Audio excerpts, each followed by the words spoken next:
Boa noite, salve pessoal. Aqui é o Roju, sou um homem negro não retinto, cisgênero, tenho 28 anos.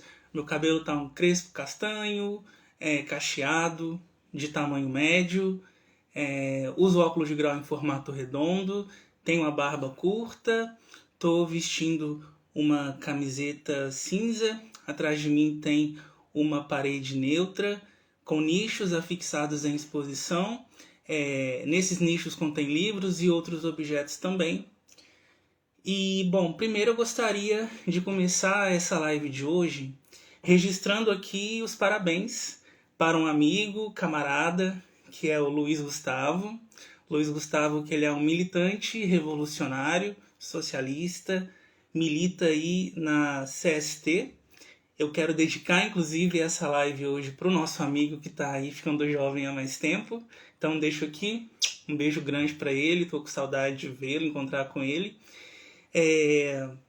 Mas antes mesmo, inclusive, de nós dois estarmos na militância, a gente já caminhava junto devido ao nosso amor pela arte, né, que a gente comunga, graças ao projeto de cultura e cidadania que se chama Valores de Minas. Eu conheci o Luiz Gustavo em 2013, porque ambos de nós estávamos aprendendo na área da música ali naquele projeto e pudemos ter o nosso primeiro contato ali, né, naquele contexto, e depois que a gente foi se trombar na militância também.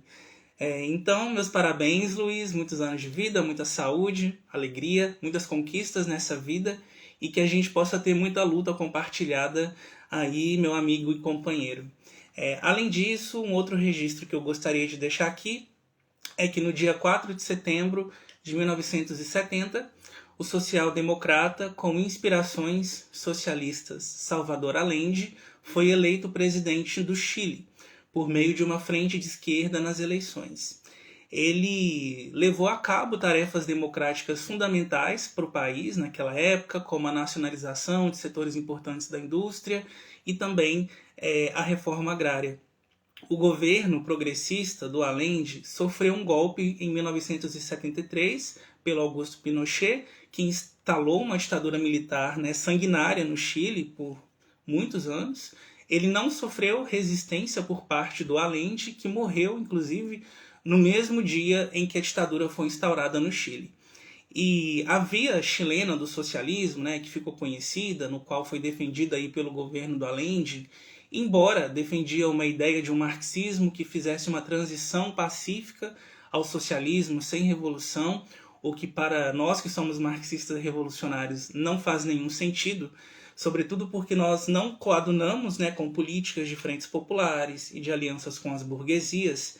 Também foi uma experiência que apontou para nós algumas reflexões importantes sobre como que o socialismo na América Latina precisava sim de construir um caminho próprio, um caminho autêntico, um caminho original, e trouxe inclusive avanços progressivos ali na economia, né, e em reformas mais profundas dentro do Estado chileno.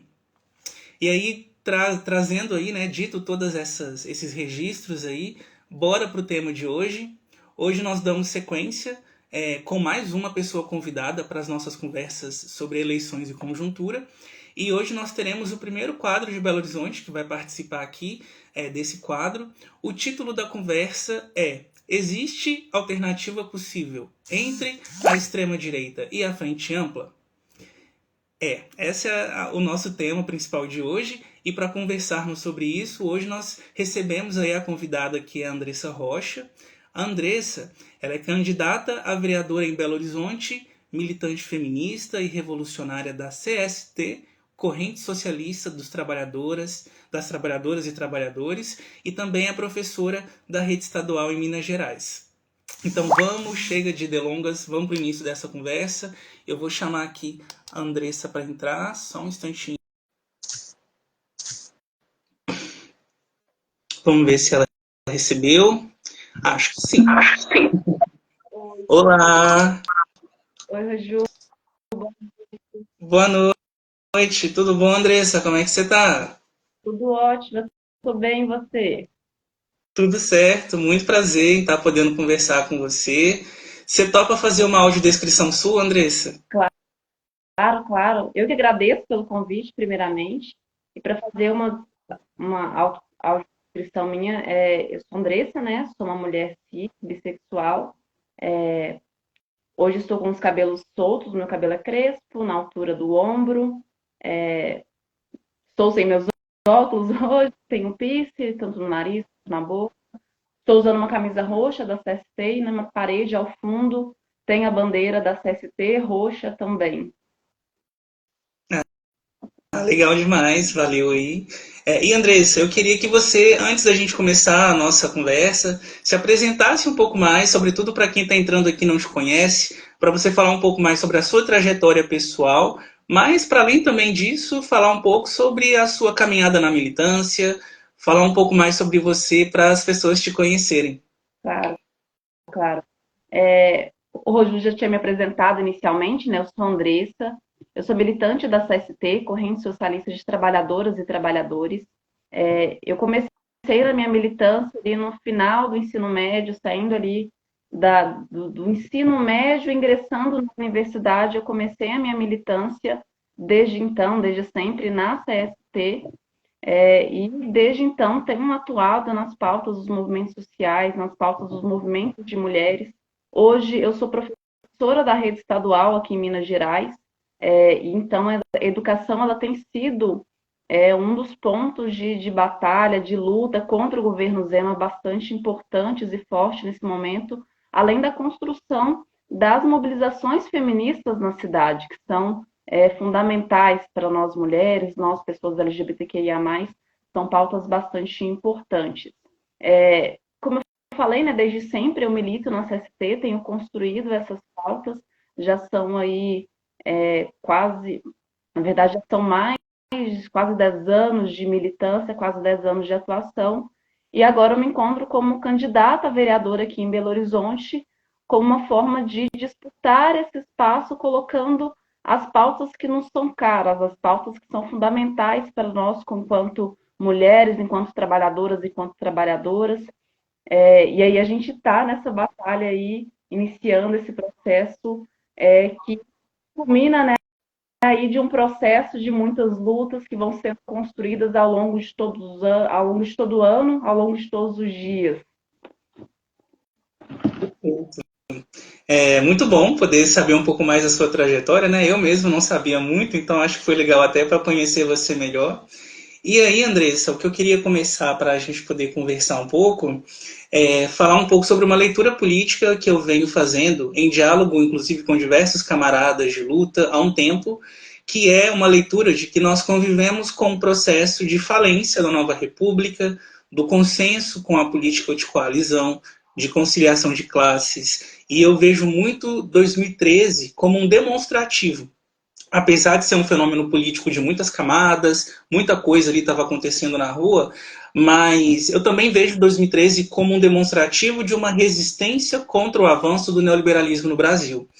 E nesse contexto, a extrema-direita ela se utilizou de um vácuo, talvez, que se deu por meio da falta de reconhecimento e representatividade de grande parte da população com o modelo político vigente e também por parte das figuras tradicionais da direita, da esquerda, para poder se vocalizar como um setor antissistema, muitas aspas aqui, e que pudesse capturar o sentimento de indignação das pessoas, aliada também com outros elementos que acho que valem ser citados aqui, como aliança com os militares, aliança com o exército, fundamentalismo religioso, pânico moral, milícias e por aí vai.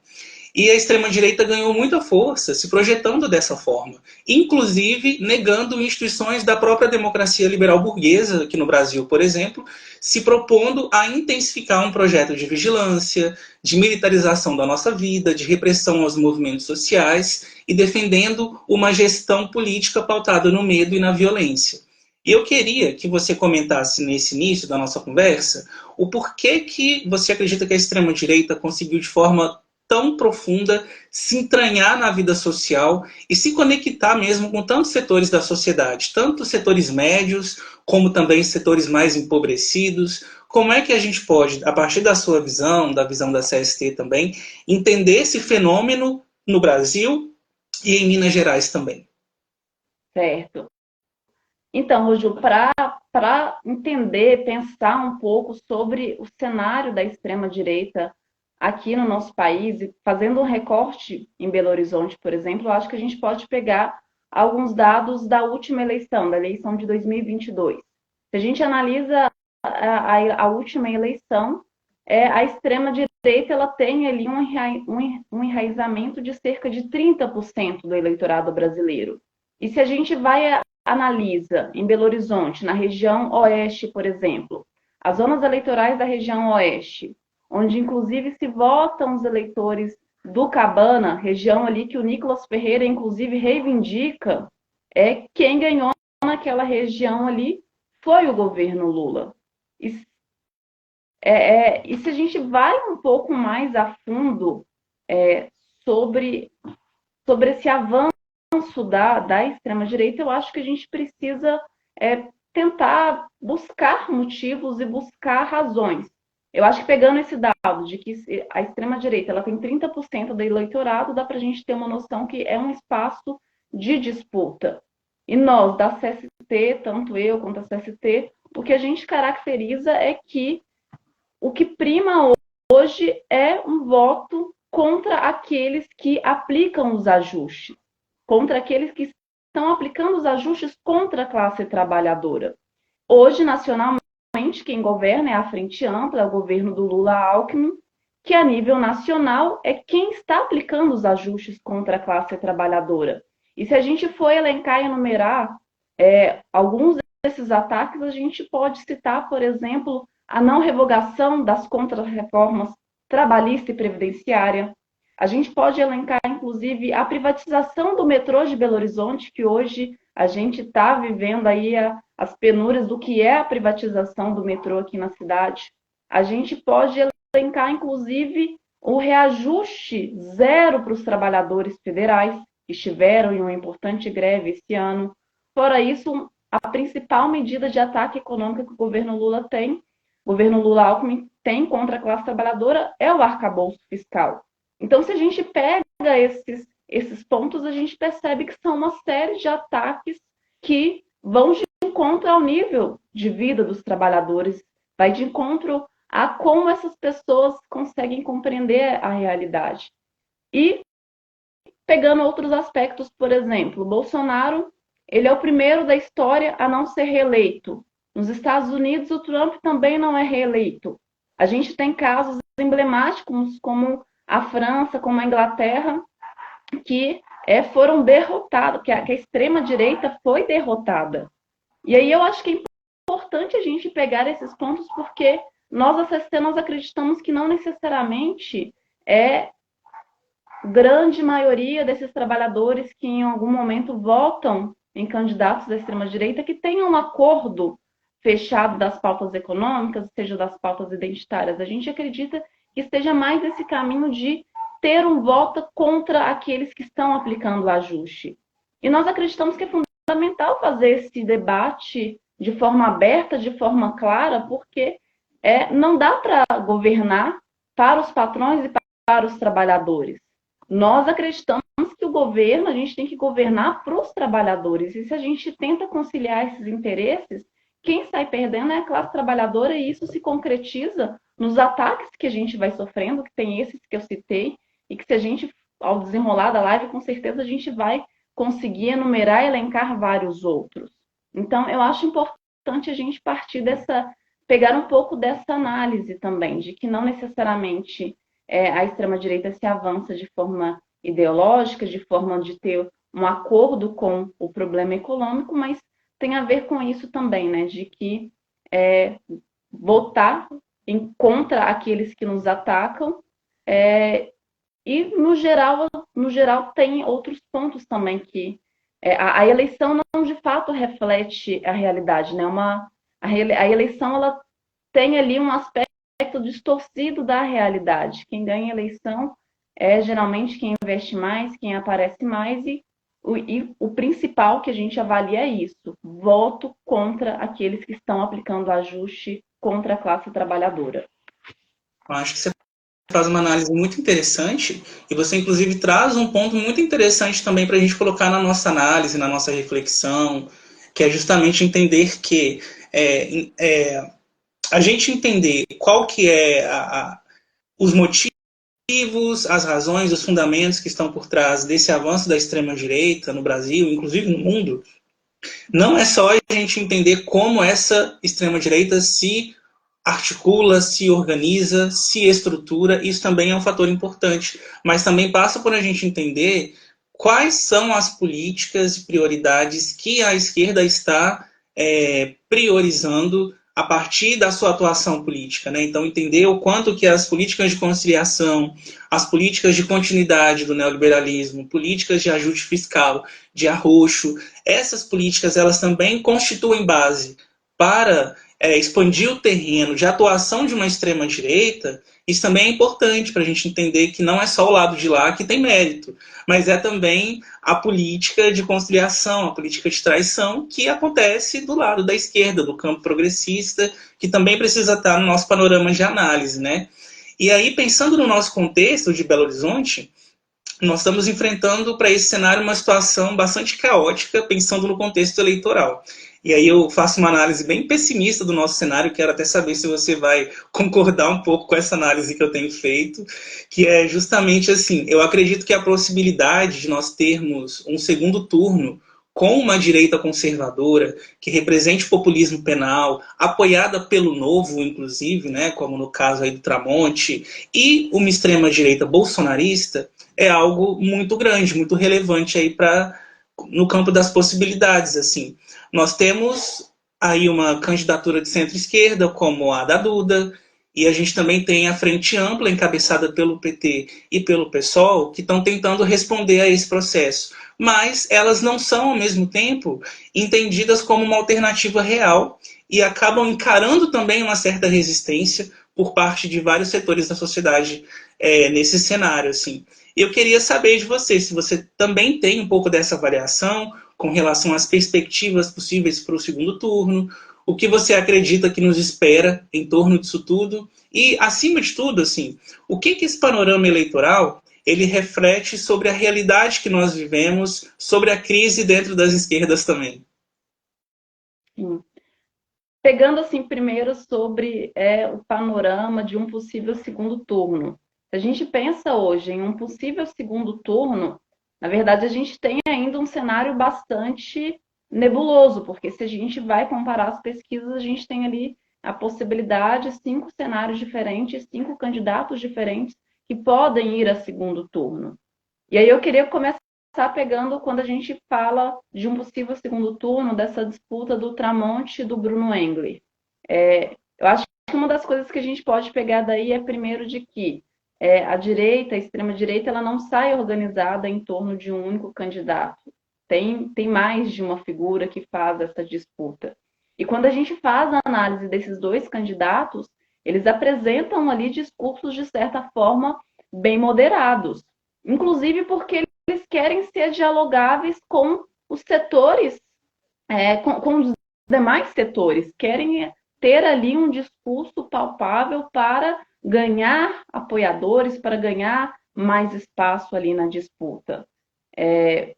Sobre essas duas candidaturas, eu acho que assim, elas se dizem muito por elas mesmas, mas eu acho que é possível, é importante colocar. Quando a gente fala do Bruno Engler, por exemplo, a gente está falando do candidato ali que ele defende as parcerias público-privadas.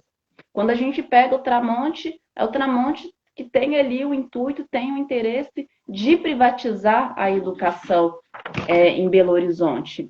Então, tem uma disputa e ainda assim eles tentam levar, de certa forma, uma disputa com um discurso, ainda que de direita, ainda que de extrema direita, ainda tentam se tornar esse discurso dialogável. E aí eu queria pegar um pouco sobre o papel que cumpre tanto a Duda quanto o Rogério nessa disputa. E aí eu acho que são diversos pontos que é importante a gente elencar. Por exemplo, o principal deles que eu acho que não pode passar despercebido, que tanto a Duda quanto o Rogério, enquanto deputados federais, ambos votaram a favor do arcabouço fiscal. Ambos votaram contra a maior medida de ajuste contra os trabalhadores. O arcabouço fiscal, sem dúvida, é um dos maiores ataques, um dos maiores ajustes contra os trabalhadores nesse governo Lula-Alckmin, porque a partir do arcabouço fiscal, todos os outros cortes, todo o arroxo, todos os ataques se desmembram daí. E aí, quando a gente pensa, por exemplo, nos setores que, no último período, se colocaram mais dispostos, que estiveram mais à frente na luta para derrotar a extrema-direita, a gente pensa nas mulheres, na juventude, nos setores da educação, e que são setores que ainda têm ali, ainda primam uma ilusão com o governo da Frente Ampla do Lula. Ainda prima essa ilusão, mas que se a gente olha, por exemplo, principalmente pegando ali o ponto da educação, a gente não tem a garantia não é garantido, não é efetivado o pagamento do piso nacional da educação. Não se tem o pagamento do piso nacional da educação. Quando a gente pensa na educação a nível federal, o que nós tivemos esse ano para os trabalhadores foi um reajuste zero por parte do governo Lula. Isso depois de uma importante mobilização, de uma forte greve unificada, a proposta se manteve de reajuste zero. Reajuste zero para a educação federal, mas para a Polícia Rodoviária Federal, a Polícia Rodoviária Federal do golpe, o reajuste foi de 80%. Tem um setor prioritário aí. E o setor que sofre com o arcabouço fiscal são os setores que são sempre primeiro atacados, né? A educação, a saúde. E eu acho que esses são pontos importantes para colocar, porque o arcabouço fiscal é o que garante o pagamento da dívida pública e coloca nas costas dos trabalhadores, das trabalhadoras e da juventude. E que, mais uma vez eu coloco, tanto a Duda quanto o Rogério e todo o PT votaram a favor do arcabouço fiscal. E pegando ainda nesse cenário da educação, por exemplo, a gente teve no estado aqui em Minas uma importante luta contra o governo Zema, contra a política de não ter reajuste salarial, de não ter pagamento do piso, desmonte da educação. E o sindicato da educação, o Sindiúti, ele acabou levando a categoria a um corte de ponto que e que hoje colabora, inclusive, que se avance no processo de privatização da educação aos moldes do que acontece no Paraná. E aí o próprio Rogério Correia, ele defendeu que o piso é uma pauta para o sindicato debater. A Duda, ela coloca que, caso eleita, os professores da rede municipal receberão o melhor salário do país. Mas como esses professores vão receber o melhor salário do país se votou o arcabouço fiscal que limita os gastos, que limita os investimentos na educação? Não tem como. A conta não fecha. E é por isso que a gente defende, por isso que a gente constrói a candidatura à prefeitura do Anderson Rocha, trabalhador da rede municipal de educação, e a gente faz essa defesa de uma alternativa da esquerda, independente dos governos e dos patrões, uma alternativa para a classe trabalhadora. E aí, inclusive, eu queria colocar que a gente faz essa construção dessa alternativa, a gente fortalece essa construção de uma alternativa independente dos governos e dos patrões, e a gente acha importante, por exemplo, colocar uma crítica aos companheiros do MRT, que hoje eles se furtam de fazer o debate de que o candidato que melhor atende às pautas dos trabalhadores é o Anderson Rocha. A gente concorda com os companheiros quando eles colocam a pauta sobre o arcabouço fiscal, as críticas ao governo Lula com a aplicação do arcabouço fiscal.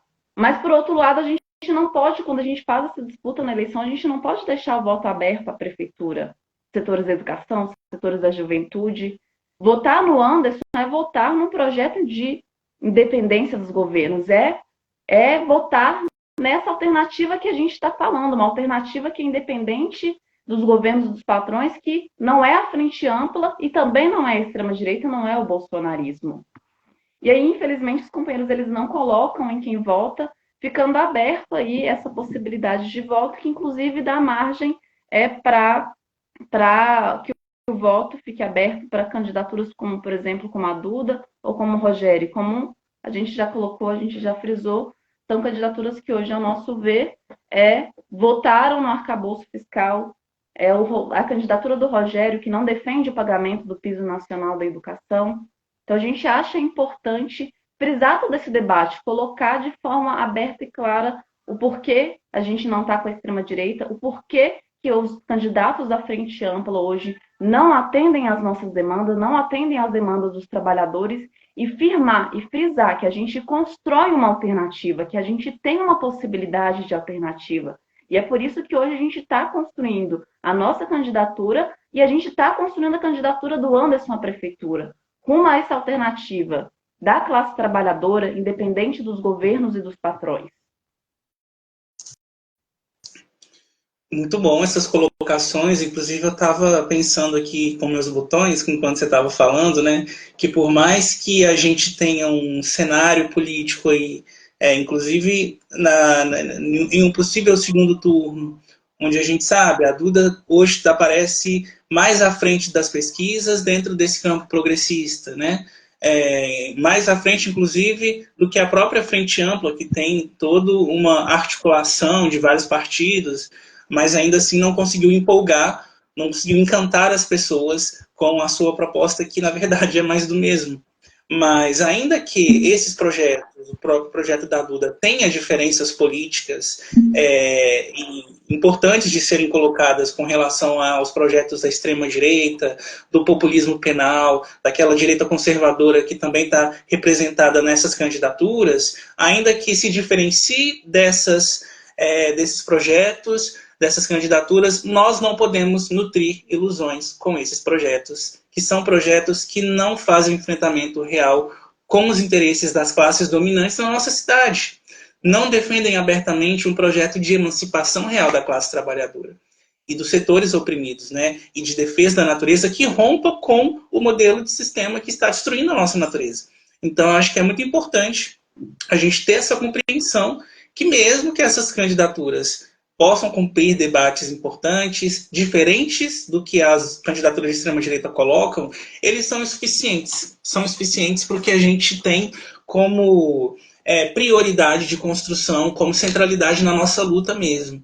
E aí, eu queria agora voltar um pouco para a questão parlamentar, sair um pouco da questão majoritária e para a questão parlamentar, e aqui, já trazendo o Lenin como uma referência, quando o Lenin ele falava sobre um parlamentarismo revolucionário, ele defendia que participar do parlamento envolve uma representação que se comprometa efetivamente com o programa que nós acreditamos, que é um programa que deve ser dito, que é um programa que deve ser defendido e posto à prova na denúncia contra os agentes da burguesia, os seus representantes, ainda que isso se desse no contexto mais reacionário, mais conservador, como nós temos vivido, inclusive, nesses últimos anos, né? E você, Andressa, você se apresenta como uma figura feminista que defende pautas como a legalização do aborto. Você é também uma professora e tem um debate dentro da educação no qual entende a importância de lutar pelo fim do novo ensino médio, contra o arcabouço fiscal do governo Lula Alckmin, como você bem expôs aí na sua fala anteriormente. E você também tem pautado muito a questão ambiental na sua campanha. E aí é até importante a gente colocar esse debate aqui, haja vistas o efeito que a mineração tem tido em todo o nosso estado de Minas Gerais, mas também na qualidade de vida das pessoas e de outras espécies na nossa cidade. E é super importante ainda a gente enfatizar que nós estamos há quase 140 dias sem chuva na cidade de Belo Horizonte. BH está envolta por uma atmosfera esfumaçada, dificuldade para respirar de todo mundo. Quem está com problemas respiratórios está surtando nessa cidade devido às queimadas intensas em tudo quanto é canto. Nós temos vivido uma situação muito calamitosa, muito dramática mesmo com relação ao nosso clima, no contexto aí socioambiental. E eu queria que você comentasse um pouco sobre a importância dessas pautas para Belo Horizonte e por que é a esquerda socialista que traz um debate profundo sobre essas temáticas, ao invés da extrema-direita e da esquerda reformista.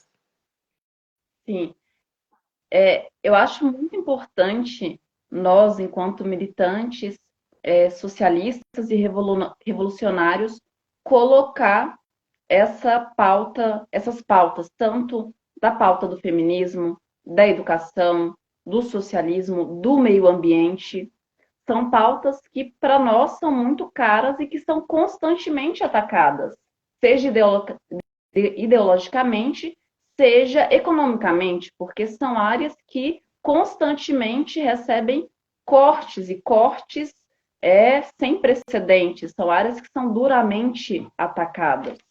E para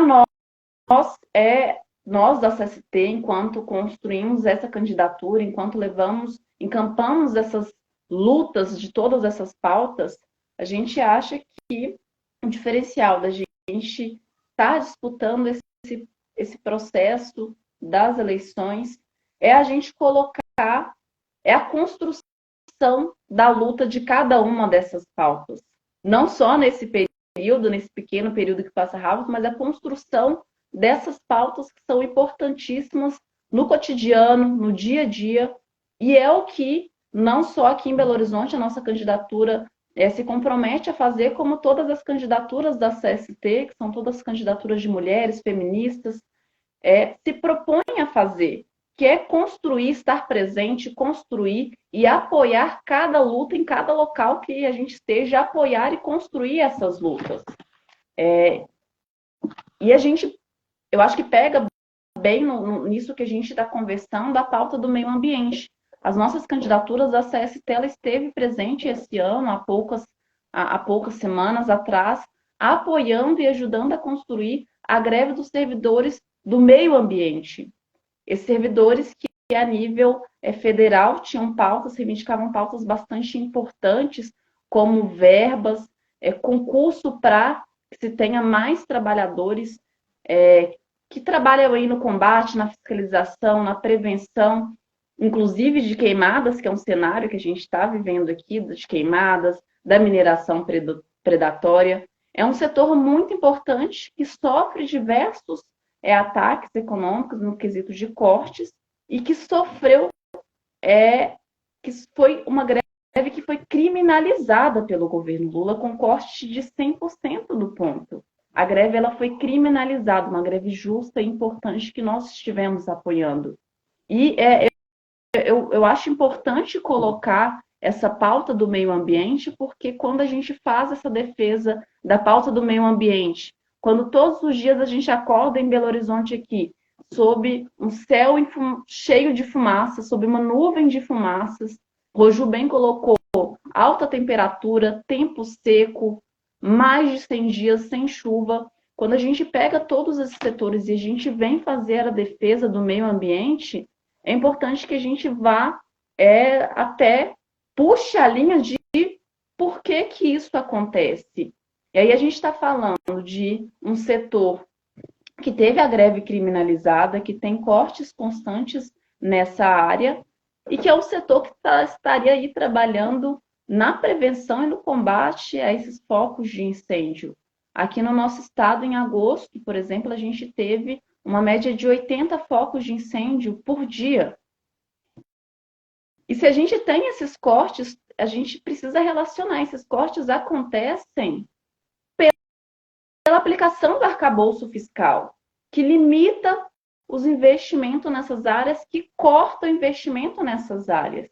E que é o arcabouço fiscal, que a própria Duda, que faz todo um discurso sobre o meio ambiente, votou a favor. A Duda, como uma figura de prestígio aqui no nosso estado, em nenhum momento se posicionou a favor, em apoio à greve desses servidores ambientais. O Rogério também não se manifestou contra a criminalização e a favor desses trabalhadores. E aí, a gente está falando, a gente tem corte nessas áreas, enquanto o governo ele destina bilhões para o Plano Safra, por exemplo. E aí a gente, pegando todos esses pontos aqui no nosso estado, a gente está, principalmente em Belo Horizonte, a gente está com todo esse cenário caótico do clima, da cortina de fumaça sobre o céu, temperatura. A gente tem um problema muito grande, por exemplo, da mineração predatória que hoje destrói as nossas terras, contamina os lençóis freáticos, utiliza água potável para os fins de mineração. E aí a gente acha importante fazer esse debate, inclusive quando a gente leva a nossa campanha para a rua, fazer esse debate e colocar que é necessário, é urgente que a gente decrete emergência climática já, que é importante expropriar essas empresas poluidoras.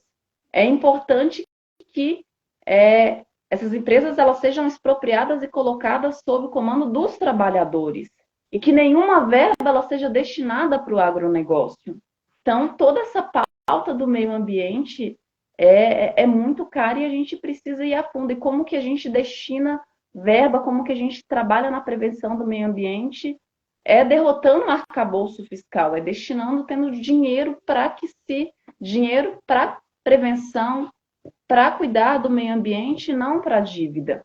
E o meio ambiente seria uma dessas pautas, mas, por exemplo, a gente colocou também sobre o fato, eu me apresento como uma militante feminista, quando a gente pega as pautas dos movimentos de mulheres, as pautas do feminismo, a gente teve recentemente lutas bastante grandes e importantes contra o PL 1904.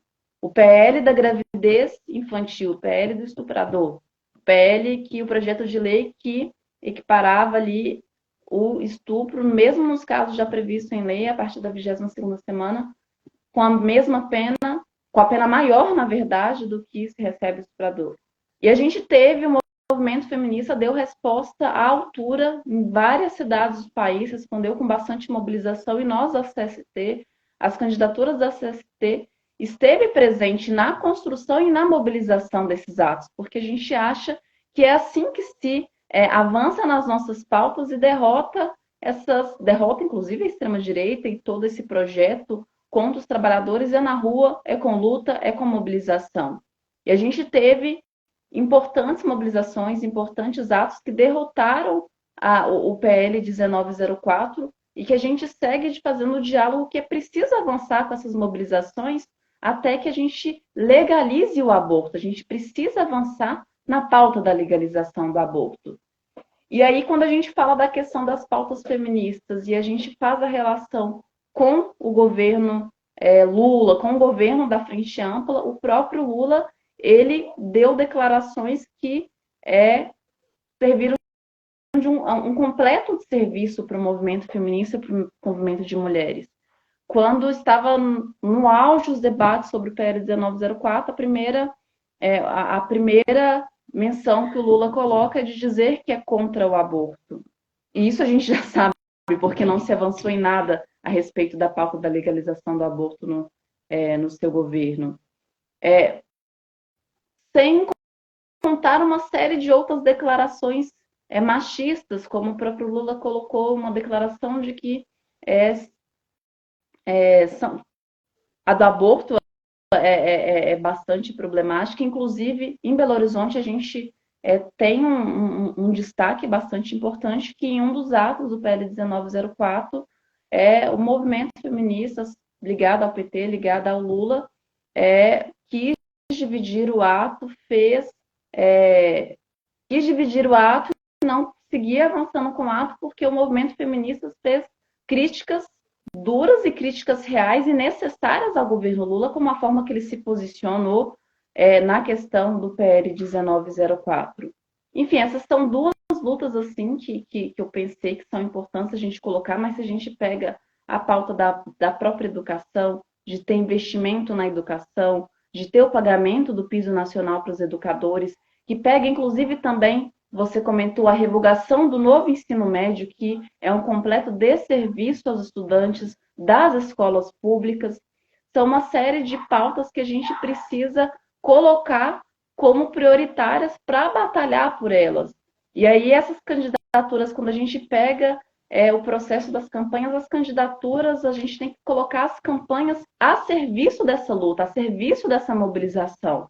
Porque eu acho que é isso, né? A gente construir uma esquerda, uma alternativa da esquerda independente dos governos dos patrões, é pautar todas essas pautas que não são os caras, todos esses ataques, é colocar, apoiar cada mobilização, é construir, estar a serviço das lutas e das mobilizações. Eu acho que é um pouco isso, assim. Uhum. Eu acho que você toca em pontos muito necessários, assim. Eu acho que isso só reforça a necessidade de colocarmos o quanto que as candidaturas socialistas, ecossocialistas também, elas desempenham um papel diferencial nesse processo. Porque quando você não tem relação com grandes empresas, quando você não tem relação com os banqueiros, quando você não tem relação com governos, inclusive os governos que estão aí agora, né, nos governando, que estão aprovando reformas e arcabouços, né, tetos de gastos que atrapalham a vida da população. Enfim, quando você não está passando pano para governo algum, seja ele qual for, isso denota que você possui algo que é tão caro para nós que somos marxistas, que é a independência política e a independência de classe, assim, porque você está enfrentando todos os ataques que a classe trabalhadora, que os setores oprimidos estão sofrendo, mas você está combatendo esses ataques, mantendo a sua coerência política, mantendo a relação que você tem com os seus princípios, né, com todas as bandeiras que são necessárias e que você não abre mão, porque por que nós que somos socialistas ocupamos esses espaços, ocupamos as eleições? Nós ocupamos porque nós temos compromisso com o projeto. Nós queremos que as pessoas conheçam esse projeto para que, por meio desse conhecimento, elas possam se organizar, possam ter uma tomada de consciência revolucionária e possam entender que elas são os agentes protagonistas para uma transformação profunda da sociedade, tomando a política com suas próprias mãos e não dependendo de governos, não dependendo de patrões, não dependendo de nada disso. Então, o diferencial de uma candidatura socialista passa por aí, passa por essa independência e por esse compromisso com tarefas, com bandeiras que muitas vezes, quando você está relacionado com governos, quando você só está preocupado com governabilidade, só está preocupado em manter um mandato, em se eleger, você se modera, você se torna mais palatável ao sistema para conseguir passar por ele, para conseguir se introjetar dentro dele. E não é a isso que as nossas candidaturas devem servir. Elas devem servir para dizer o seu nome, para dizer ao que veio e para estar construindo uma alternativa junto com a população.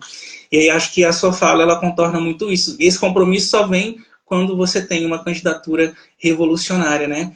E aí, Andressa, indo para o final, eu queria comentar um pouco com você, assim, a gente já até passou um pouco sobre esse assunto ao longo das suas falas, mas eu acho que agora a gente vai conseguir dar um contorno melhor nisso, porque hoje nós vemos uma realidade que me lembra diversos debates que foram feitos de experiências passadas, de experiências históricas pelos trotskistas. As críticas ao campismo, os debates sobre as frentes populares e também sobre as crises de direção. E hoje nós vivemos sobre a construção de uma tal polarização que, para os setores da esquerda reformista, ele nos impele ou em traçar uma unidade eleitoral em torno de frentes amplas, com programas de conciliação de classes, ou então não será possível derrotar o avanço da extrema-direita, do fascismo e dos golpistas. E eu acho que pelo menos existem dois erros de análise importantes a serem destacados nesse discurso. O primeiro é porque a maior aliança possível para derrotar as forças da extrema-direita ou do neoliberalismo, ela não se firma nas eleições ou somente nas eleições. Elas precisam expressar mobilização nas ruas e, ainda que haja uma frente ampla que se propõe discursivamente a derrotar o bolsonarismo, não existe nessa frente uma movimentação real vinda desses setores que leve a essa mobilização das ruas, que leve a um enfrentamento que amplie o protagonismo e a autoconsciência das pessoas, e nem que enfrente as bases econômicas, produtivas e sociais que dão sustentação ao Bolsonaro, ao fascismo e ao neoliberalismo. E isso, para mim, é uma receita para o desastre. Porque um outro ponto que eu acredito, que eu não acredito, na verdade, em saídas que deixam de lado a nossa independência política, como eu falei logo há pouco, e de classe, né? E que não apostem na construção do socialismo como uma alternativa política e programática para, de fato, derrotar os representantes da extrema-direita, do bolsonarismo e colocá-los todos na lata de lixo na história, que é o lugar deles. Então, eu queria que você comentasse essa análise que eu estou fazendo aqui, né, para saber se você também concorda com isso, e eu vou resumir toda a minha avaliação e direcionar o seu comentário com uma pergunta específica, né? Que é a pergunta tema aí da nossa live. Existe uma alternativa possível contra a extrema-direita e a frente ampla? E qual que é o papel da esquerda socialista nas eleições nesse contexto? Certo. Primeiro eu queria pegar esse aspecto de quando a gente fala da polarização, principalmente agora que a gente está em período eleitoral, a gente tem debatido muito essa polarização da frente ampla e do bolsonarismo. E aí eu queria destacar uma coisa que eu acho que é muito importante dessa polarização. E quando a gente fala da frente ampla e do bolsonarismo que já governou, no plano econômico, a gente não tem tantas diferenças assim. Por exemplo, o governo Lula, ele não revogou as contrarreformas, nem a reforma trabalhista, nem a reforma previdenciária. Mais uma vez eu friso que é um governo que privatizou, assinou a privatização do metrô em Belo Horizonte. Foi o governo que deu a carteirada e os trabalhadores metroviários também fizeram lutas bastante importantes contra a privatização. Se a gente ainda pega o aspecto econômico, eu acho que é uma das coisas que são fundamentais é que é o governo que segue pagando religiosamente a dívida pública. Inclusive, o arcabouço fiscal está aí a serviço para isso, né? Para continuar destinando ali praticamente metade do PIB para o pagamento religioso da dívida pública, enquanto corta de todas as demais áreas, né? Que a gente já passou nesse debate, tanto da educação, quanto da saúde, quanto dos setores ali do meio ambiente. E aí, dentro desse aspecto ainda da polarização, acho que tem alguns temas que são importantes evidenciar. Por exemplo, o partido do Bolsonaro, ele é recordista de emendas dentro do governo Lula. A gente tem ainda no governo Lula o ministro da Defesa, o bolsonarista José Múcio. Se a gente ainda pensa nessa questão da polarização e pegando um pouco na questão de derrotar a extrema-direita. Quando a gente fala de derrotar a extrema-direita e todo o seu plano de ataques, não vão ser nesses poucos meses, nessas poucas semanas de eleições que a gente vai fazer isso.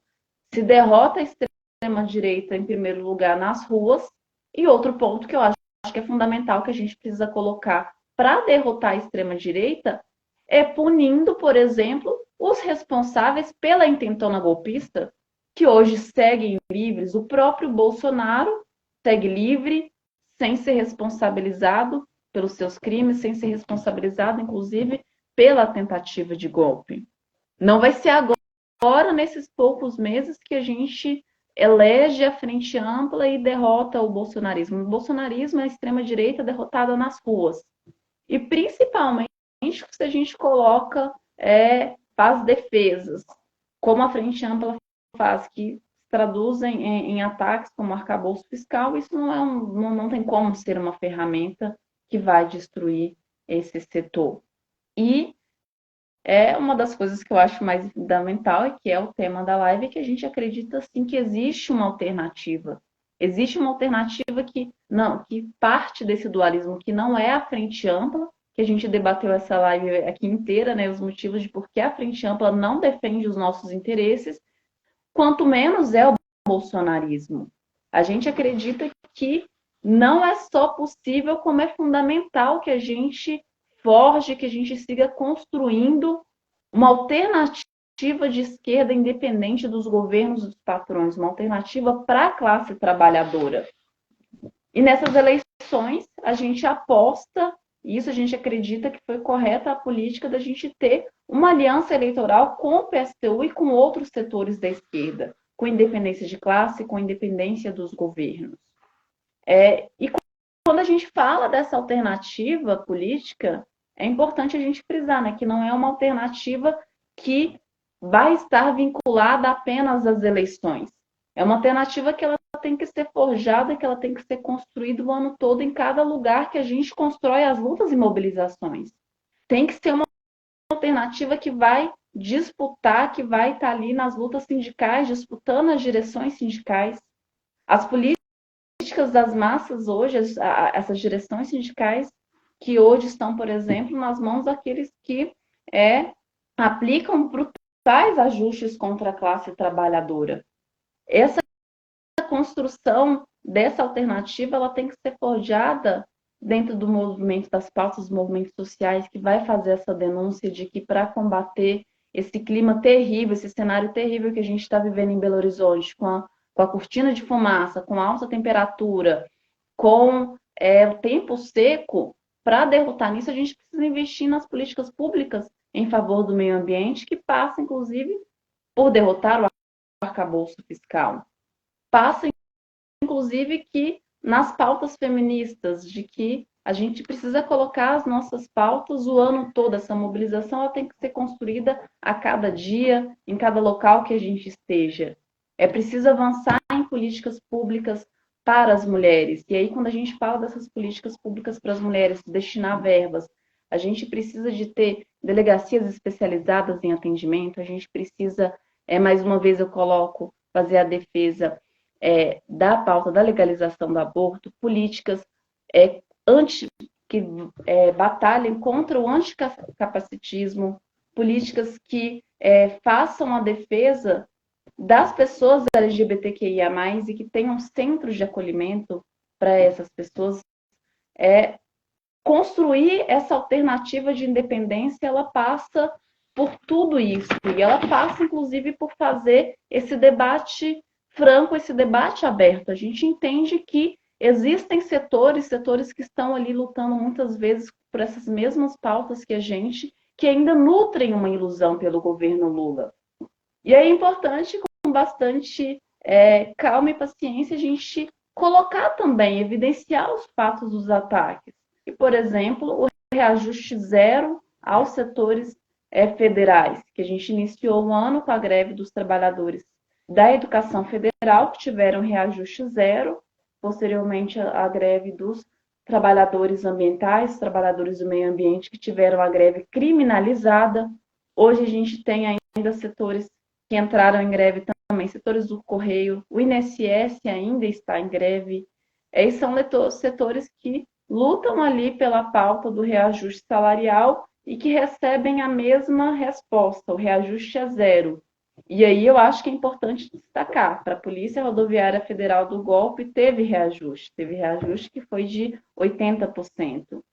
Então, eu imagino, defendo, acredito, construo essa defesa da independência dos governos e dos patrões para que a gente derrote o bolsonarismo, para que a gente siga exigindo a punição do Bolsonaro e dos outros responsáveis pela intentona golpista, que passa para a gente fazer, por exemplo, defender, seguir lutando e mobilizando pela reestatização do metrô de Belo Horizonte, que foi assinada pelo Lula.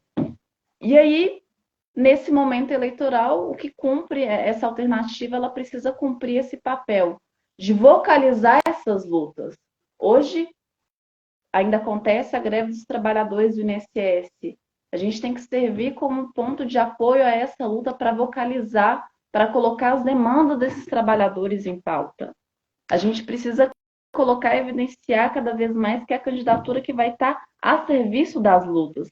E nós sabemos que fazer a construção dessa alternativa não é o caminho mais fácil, é o caminho mais difícil, é o caminho mais longo, mas é o caminho que vai resolver de fundo os nossos problemas. É um caminho que a gente vai seguir batalhando até que não se pague mais a fraudulenta dívida pública. É o caminho que a gente vai seguir exigindo até que se taxe as grandes fortunas. É o caminho que a gente vai batalhar a pauta das mulheres, das pessoas LGBTQIA+, dos negros e das negras, rumo a um Brasil socialista.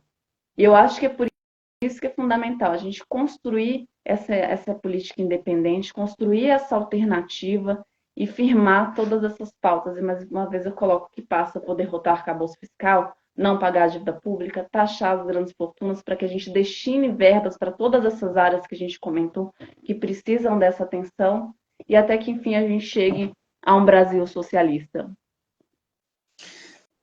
Muito bom, acho que você trouxe uma síntese muito importante aí, né, dos pontos que são necessários para a gente poder tá lutando nesse contexto.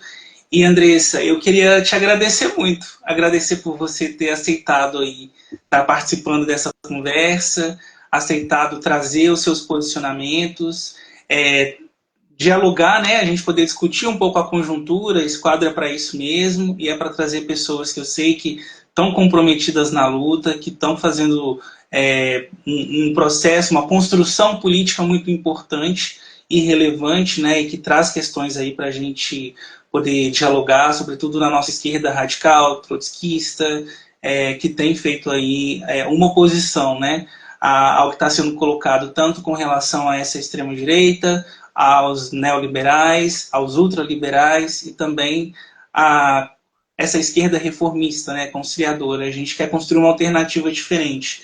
Então, nesse sentido, quero te agradecer por ter aceitado aí participar, por toda a sua contribuição.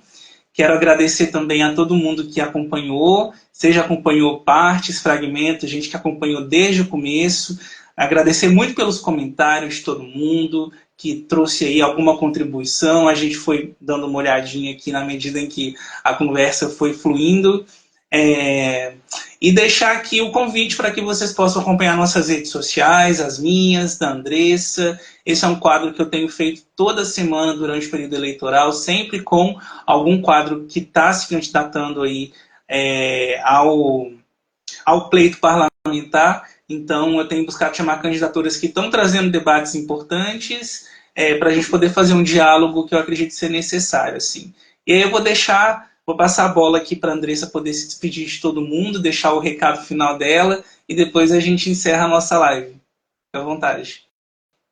Roju, eu que agradeço demais o convite. Eu acho que é muito importante que a gente faça esse debate da importância de que é possível, não só é possível, como é fundamental, é importante que a gente batalhe e construa essa alternativa política independente dos governos dos patrões.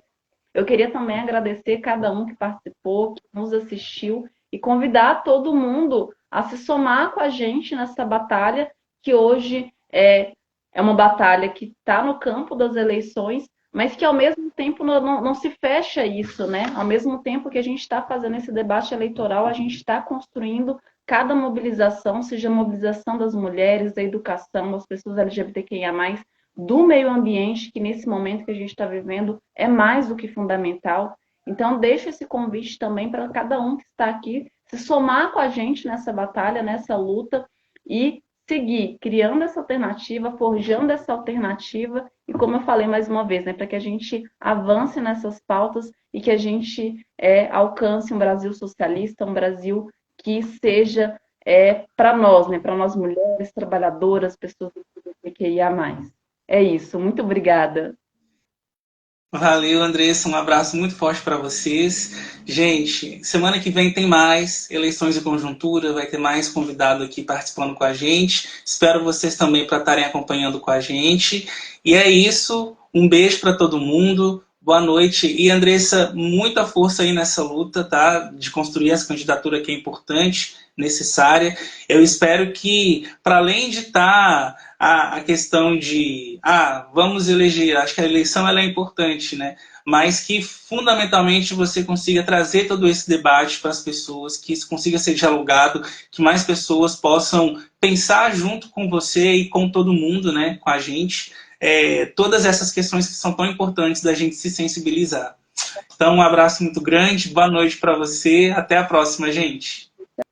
Até.